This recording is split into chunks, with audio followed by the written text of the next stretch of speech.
Laugh it up, fuzzball.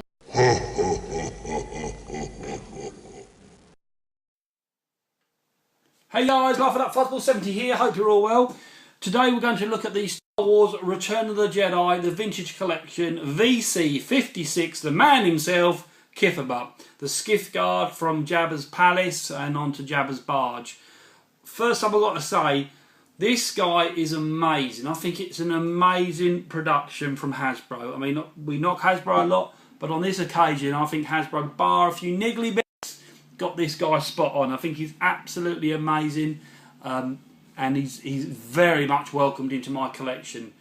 A really great piece, and he's definitely up there in my top 4 or 5 from the whole line, let alone the wave, the whole line. As far I really do think he's that good. Right, let's look at the card itself.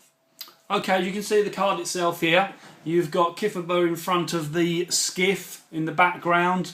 You've got the Darth Maul giveaway at the front here. Originally this guy was released in April of this year. I still think many collectors don't have him yet, but yeah, well worth a pickup. Once again, this guy kindly supplied by the guys at SpaceHutt.com. Details down below, so check them out. All these figures you're seeing recently on my channel are available to be purchased for shipping right away. Not tomorrow, not on a pre-order, right away. So have a look at that. Back of the card. As we can see here, he is VC56, and you can see him on his last incarnation, which is on the Power of the Force card with the coin above it, back in 85, and below some of the other wave, including Wedge and Dr. Evazan. Okay, onto the figure.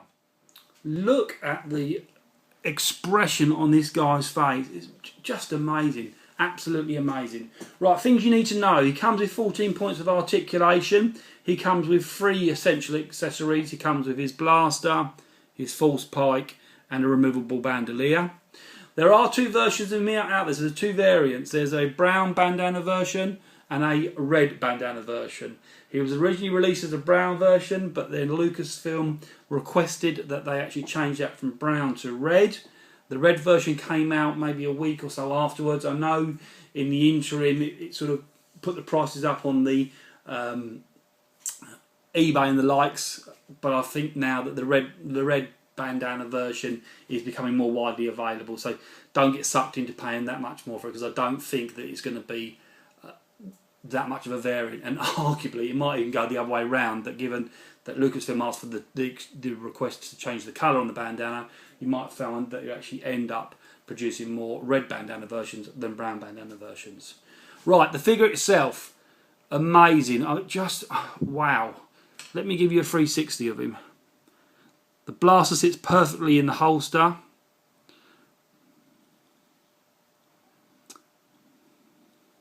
My only gripes, they are minor gripes, I can live with them, is that once again on the joints, the paintwork hasn't been followed through from Hasbro. As you can see there on his arm, the paint is a different colour to the rest of the arm. And the force pike itself, the plastic is too malleable, it's too bendy. It needs to be a bit thicker. I understand obviously there's a fine line, because obviously you go too far the other way, it becomes brittle and easily snapped and broken. But just a bit too bendy for me. You're constantly trying to straighten it up.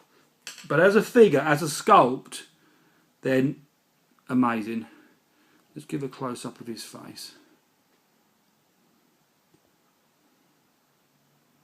Wow, I mean, look at that. I love the paintwork on him. I love how they've dirtied up his uniform, reminiscent of what he would look like in a desert situation.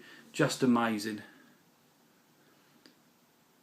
So to recap, that is Kithaba VC56 on the Vintage Collection Return of the Jedi card. As always, your thoughts, feedback and comment are very much welcomed, and I'll catch up with you guys soon. Cheers now, Fuzz.